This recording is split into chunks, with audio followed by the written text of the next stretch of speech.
Hello students, आज आपका हिंदी का एग्जाम है क्लास 9th का। तो आज हम आपके लिए कुछ व्याकरण लेकर आए हैं जो आपके लिए एग्जाम में अच्छे नंबर दिलाएगी। तो इनकी प्रैक्टिस कर लीजिएगा और आप देख लीजिएगा आपको कितनी प्रैक्टिस हो चुकी है। तो शुरू करते हैं।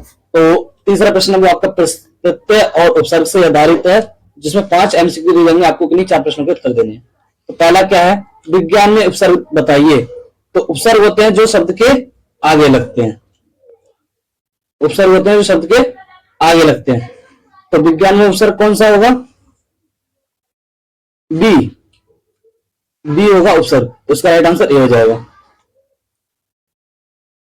दूसरा देखिए, पहाड़ी में कौन सा प्रत्यय है? तो प्रत्यय होते हैं जो अंत में लगते हैं, तो इसमें आएगा ई, तो इसका राइट आंसर ए हो जाएगा। तीसरा देखिए, नियमित शब्द से मूल शब्द और प्रत्यय अलग कीजिए। प्रत्यय होते हैं पीछे लगते हैं और मूल शब्द होते हैं जो आगे लगते हैं। तो नियम प्लस इत, नियम प्लस इत, तो इसका राइट आंसर डी हो जाएगा। नियम प्लस इत, नियमित। चौथा देखिए, निम्नलिखित वाक्यों में से प्रत्यय के गुण पहचान कर नीचे दिए गए विकल्पों में से सर्वाधिक उपयुक्त उत्तर वाला विकल्प चुनिए। तो आपको प्रत्यय की पहचान करनी है, बताना है कौन सा उपयुक्त है। तो पहला है, प्रत्यय शब्द के प्रारंभ में लगते हैं, ये बिल्कुल गलत है। जो प्रत्यय होता है शब्द के अंत में लगते हैं। दूसरा देखिए, लिखा प्रत्यय शब्द के अंत में लगते हैं, ये मतलब सही है। प्रत्यय लगने के बाद शब्द के अर्थ में परिवर्तन आता है, तो ये बिल्कुल सही है। शब्द जो प्रत्यय होते हैं उनके लगने के बाद शब्द के अर्थ में परिवर्तन आ जाता है। तीसरा है, चौथा है, प्रत्यय लगने के बाद एक अर्थ में परिवर्तन नहीं आता, तो ये बिल्कुल गलत है। तो सही कौन सा है? सही दूसरा और तीसरा है, तो इसका राइट आंसर बी हो जाएगा। 2 और 3 सही है। पांचवा देखिए, सुमेलित करना है और सही विकल्प का चयन करना है। तो ऊंचाई में कौन सा प्रत्यय है? आई। सुंदरता में कौन सा प्रत्यय है? ता। और दुकानदार में दार। तो इसको देखिए, पहले से हमने मिलाया दूसरे को, और दूसरे को मिलाया पहले से, और तीसरे को मिलाया तीसरे से। इसका राइट आंसर ये हो जाएगा, जैसा कि आप देख रहे हो। तो ये आप ए लिख देना। चौथे प्रश्न की बात करते हैं, जिसमें से आपको समास पर आधारित है जो 5 विकल्पों से किसी 4 प्रश्नों के उत्तर देने समास। तो देखिएगा, सुख दुख समस्त पद का समास विग्रह क्या होगा? जब आपको ये वाला निशान मिल जाए तो वहां और लोप हो जाएगा। क्या? अब वहां आप लगा दोगे और ये कौन सा समास हो जाएगा? ये हो जाएगा द्वंद्व समास। इस प्रकार आप ध्यान रखना। तो सुख और दुख का समस्त पद क्या होगा? समास विग्रह क्या होगा? सुख और दुख। मैं जैसे आपको बता दिया, जब आपको ये निशान मिल जाए, जैसे रात और दिन, ठीक है, अगर ये आपको चिन्ह मिल जाए तो आप लिख दोगे रात और दिन। ये कौन सा समास हो जाएगा? द्वंद्व समास हो जाएगा। देखिए, विद्यालय समस्त पद में समास होगा। जो विद्यालय है वो समस्त पद में कौन सा समास होगा? कर्मधारय, ठीक है, इसका राइट आंसर ये हो जाएगा। नेक्स्ट देखिए, जिस समास में पहला पद संज्ञावाची हो उसे हम क्या कहेंगे? द्विगु समास कहेंगे। क्या कहेंगे? द्विगु समास। इसका राइट आंसर डी हो जाएगा। जिसका पहला अक्षर संज्ञावाची हो, जैसे पंचतत्व, त्रिपाई, चौराया, इस प्रकार से जो पहली संज्ञा, पहला शब्द संज्ञावाची हो उसे क्या कहेंगे? हम द्विगु समास कहेंगे। इसलिए ये राइट आंसर डी हो जाएगा। बढ़ते हैं आगे की ओर। निम्नलिखित समासों में अव्यवहार समास के उदाहरण। अव्यवहार समास के उदाहरण को पहचानना है आपको। तो देखिए, पहला है रात और दिन। जैसे मैंने आपको बताया, रात और दिन ये वाला प्रकार से आ जाए, माता और पिता वाला जो चिन्ह आ जाए, तो ये द्वंद्व समास का हो जाएगा। तो ये अव्यवहार समास का नहीं है। पंचतत्व, जैसा कि मैंने आपको बताया कि जिसमें संज्ञा हो जाए तो वो द्विगु समास हो जाएगा। पंच, चौराया, तो ये पंच आ गया, तो ये तो द्विगु समास हो गया। ये अव्यवहार समास नहीं है। आजीवन, आजीवन, और आजीवन होता है जीवन भर, और भरपेट होता है पेट भर। तो इस प्रकार ये आपके दोनों अव्यवहार समास के उदाहरण हो जाएंगे। ठीक है, तो इसमें तीसरा और चौथा सही है, तो इसका राइट आंसर क्या है? सी। तीसरा और चौथा सही है। उसका देखिए पांचवा, कॉलम 1 और 2 को सुमेलित कीजिए और सही विकल्प का चयन कीजिए। तो त्रिमूर्ति क्या होता है? मैंने आपको भी बताया, इसमें त्रिमूर्ति, चौराया आ जाए तो ये द्विगु समास, द्वंद्व समास हो जाएगा, द्विगु समास हो जाएगा। तो जो पहला है वो आ गया द्वंद्व समास, द्विगु समास, और हार और जीत ये द्वंद्व समास, और प्रेम पूर्ण ये तत्पुरुष समास हो जाएगा। तो पहले का हमने पहले से मिलाया, दूसरे का हमने तीसरे से मिलाया, और तीसरे को हमने दूसरे से मिलाया तो उसका राइट आंसर डी हो जाएगा। ठीक है, अब बात करते हैं अर्थ की दृष्टि से वाक्य के भेद, जो आपसे 4 नंबर पूछे जाएंगे, 5 विकल्प दिए जाएंगे, किसी 4 को आपको करना है। तो देखिए पहला क्या है, वाक्य का प्रकार बताइए, बताना आपको कौन सा प्रकार है। ये शोभिंदर पौधे में पानी नहीं डाल रहा, ये कौन सा वाक्य का प्रकार है, ये निषेधवाचक है, क्योंकि जिस वाक्य में नई शब्द का लोप हो जाए तो वो निषेधवाचक हो जाएगा, ये आपको ध्यान रखना है।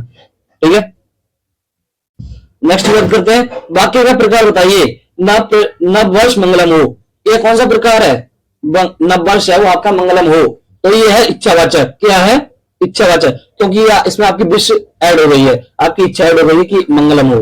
ठीक है, तो इसका राइट आंसर ए हो जाएगा। तीसरा देखिए, तुम प्रथम आयो, इस वाक्य का विस्मय बोधक वाक्य में लिखा जाएगा।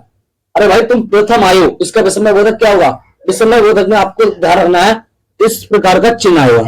क्या विस्मय बोधक में क्या आएगा, इस प्रकार का आपको चिन्ह भी मिल जाएगा। ये देख लो, ये चिन्ह आपको ध्यान रखना है, ये आपका केवल विस्मय बोधक में ही मिलेगा, या फिर हैरान करने वाली बात हो, हैरान करने वाली बातों से विस्मय बोधक कहेंगे। ठीक है, तो तुम प्रथम आयो, तुम प्रथम आयो, तो इसका विस्मय बोधक क्या होगा, पहले आपको चिन्ह देख लेना, उसके बाद दूसरे देख लेना कि कोई हैरान करने वाली बात हो। तो आप भी देख रहे हो कि हैरान करने वाली बात भी है, हैरान करने वाली बात भी है और ये चिन्ह भी है, तो उसका राइट आंसर डी हो जाएगा। वाह तुम प्रथम आयो। ठीक है, आपको ये चिन्ह भी मिल गया और हैरान करने वाली बात भी मिल गई, वाह तुम प्रथम आयो। ठीक है, चौथे की बात करते हैं, जिस वाक्य में कार्य न होने का भाव प्रकट होता है वहां अर्थ दृष्टि से कौन सा वाक्य का भेद है। मैंने आपको भी ऊपर बताया, जिसमें वाक्य कार्य नहीं होता, जिसमें नई शब्द का लोप हो जाता है, उसमें कौन सा वाक्य होता है, निषेधवाचक, तो उसका राइट आंसर सी हो जाएगा। ठीक है,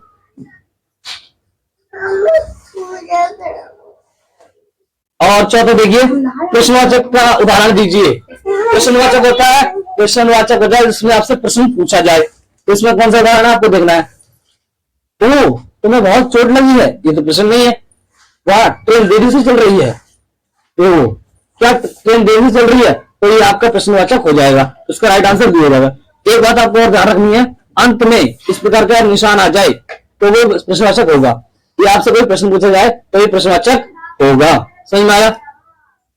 नेक्स्ट चलते हैं हम अलंकार पर, जो आपसे 4 नंबर में पूछे जाएंगे। तो देखिए, नीला गमन सा शांत हृदय सा हो रहा है, मैं आपको बता दूं जिसमें सा से सी आए तो उसमें आपका उपमा अलंकार हो जाता है, तो उसका राइट आंसर सी हो जाएगा। ये आप बात ध्यान रखेंगे तो एग्जाम में अच्छे नंबर स्कोर कर लेंगे।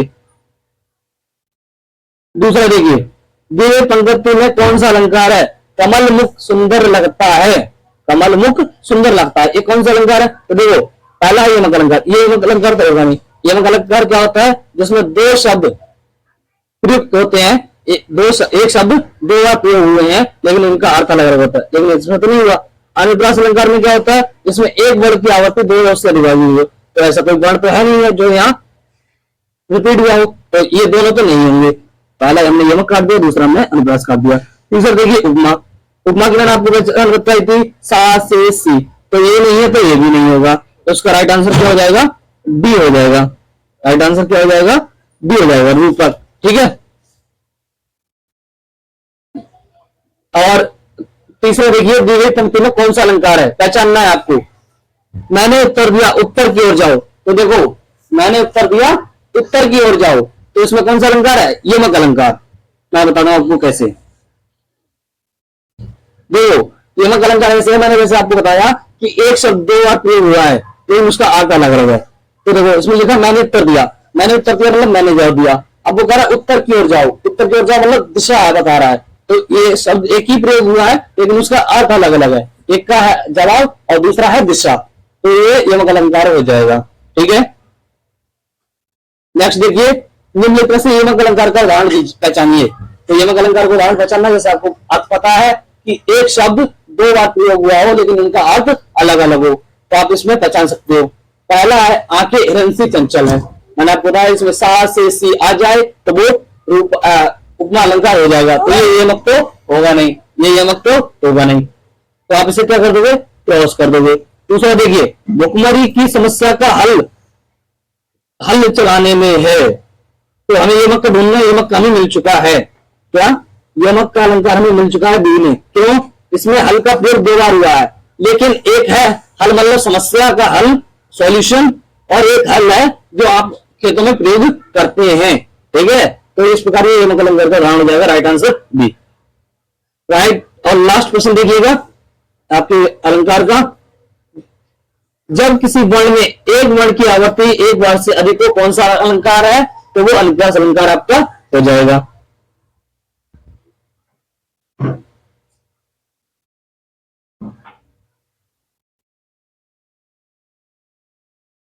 तो आपका अनुप्रास अलंकार हो जाएगा, इसका राइट आंसर बी हो जाएगा। ठीक है, उसके बाद ये आपसे पूछे जाएंगे चैप्टर के आधार पर 5 नंबर के, तो इन्हें पढ़िएगा, इनके उत्तर आप दे सकते हो।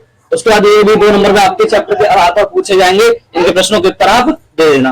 ठीक है, उसके बाद ये 9वां प्रश्न भी आपसे चैप्टर के आधार पर पूछा जाएगा, तो आप इसको भी आसानी से दे दोगे। ठीक है, उसके बाद ये आप प्रश्नों की प्रैक्टिस कर लीजिएगा, प्रश्नों की प्रैक्टिस कर लीजिएगा, क्योंकि ये प्रश्न आपके एग्जाम की दृष्टि से इंपॉर्टेंट है, और इसी प्रकार के एग्जाम में आपके प्रश्न होने वाले हैं। और यहाँ आपको अनुच्छेद लिखना पड़ेगा, जो आपको 6 नंबर में पूछा जाएगा।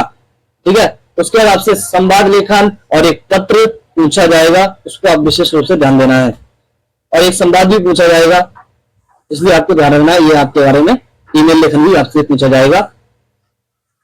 तो इस प्रकार आप एग्जाम की तैयारी कर लीजिएगा। Thank you for watching.